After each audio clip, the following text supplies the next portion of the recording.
Hello guys, welcome back to our channel. If your Philips trimmer is not turning on when you try to use it, it can be very frustrating, especially when you need it quickly. You may press the power button and nothing happens, no sound, no movement, and no sign of power.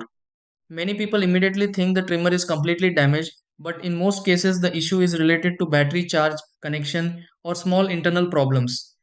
Since trimmers are used regularly and often come in contact with hair and dust, small particles can affect how the device works over time. Sometimes the battery may also be drained or not charging properly, which stops the trimmer from starting. It is important to check the basic things first before assuming a major fault. So, in this video, I will show you step by step how to fix a Philips trimmer that is not turning on. Try this. 1. Charge the Philips trimmer properly using its original charger. 2. Check the charging cable of the Philips trimmer for any damage. 3. Clean the Philips trimmer head and power button area.